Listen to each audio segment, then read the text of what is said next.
Welcome to All This Math. This is Professor Parker, and today we're going to simplify some polynomial expressions. All right, so what do we have here? We have two expressions inside of brackets, and inside of those brackets, we even have parentheses. So we're dealing with a lot of different grouping symbols. And one of the first things I want to say, as you see a problem like this, is number one, do not become intimidated. There's a lot of stuff going on in this problem, but we can work it out. You know, we can break it down into manageable steps and just do the problem step by step. And before you know it, it's going to look real simple, because our goal is to make it look real simple. That's why the instructions are to simplify. So just remember, simplify means to make something that's very complex or looks very complex, very simple. And there's a step-by-step process. And I'm going to run through those steps with you right now. All right, so take an inventory of what we have. We have two sets of brackets, right? Inside those brackets, we have sets of parentheses. First thing we want to do is we want to get rid of the brackets, but we also want to get rid of the parentheses. So when you encounter a situation like this, where you see brackets and you see parentheses, you want to work from the innermost group outward. Now, what does that mean? That means I see brackets right here, but inside those brackets, I see parentheses. So what I want to do is I want to eliminate these parentheses first and then eliminate the brackets. And I'm going to do the same thing over here. I want to eliminate these brackets, but first I'm going to eliminate these parentheses. Now, that's what to do. Now we need to talk about how to do it. So the way to eliminate parentheses is, in many cases, by using the distributive property. The distributive property. Now, that means that if I have a number that's juxtaposed or right next to this set of parentheses, I just multiply, right? Because there's no sign in between. So that means that I need to multiply. So that means I need to multiply this 6 by x and also this 6 by 4. Don't forget the 4. A lot of people, when they distribute, they remember to multiply by the first term, but they forget to multiply by the second term. And I'm going to tell you, it happens to the best of us, even to this day. Sometimes I might be moving too fast, and I might not be paying full attention, and I might forget to multiply by the second term. It happens. Just try to avoid it. So anyway, I end up with 6x plus 24 minus 12. Now, one other caveat. Check this out. A lot of people also make the mistake of multiplying this 6 by this negative 12. You don't multiply the 6 by the negative 12. This negative 12 don't got nothing to do with this 6. This 6 only deals with the terms inside the parentheses. This negative 12 is out here minding its business by itself. All right?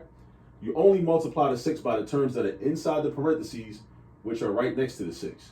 This negative 12 is not inside the parentheses.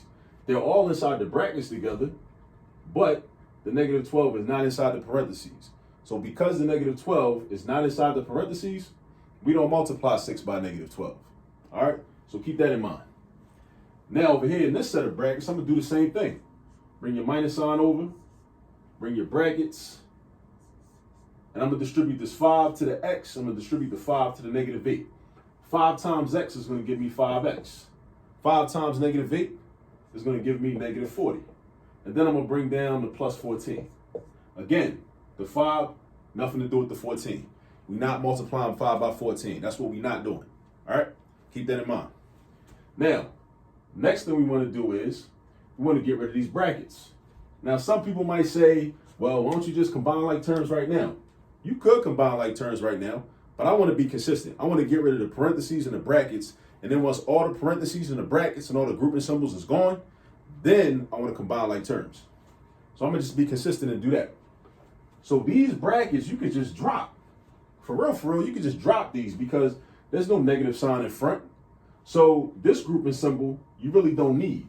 So I could just rewrite this as 6x plus 24 minus 12. Because this expression inside brackets and this expression outside brackets are equivalent. Now, here's where you got an issue.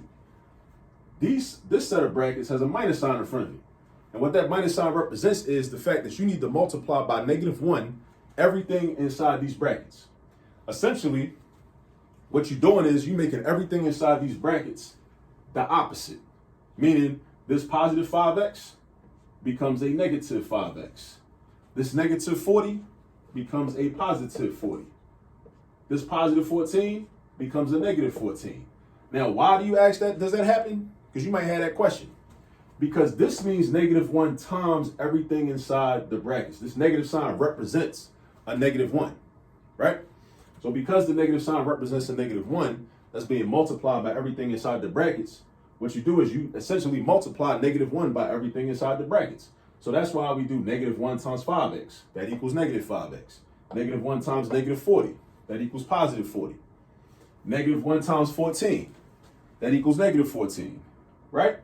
So now the parentheses are gone, the brackets are gone, and now what I say we do is combine like terms. So we look for our like terms, all right? That's what we're gonna do. You just look for your like terms. So I see a 6x right here. So I ask myself, are there any other x terms? Boom, right here, -5x. So I match those up. So these match up. And basically looking for different terms that will match up with each other. Sometimes there might be a term that doesn't have a match, that doesn't have a like term. It's just all out there by itself, just chilling, right?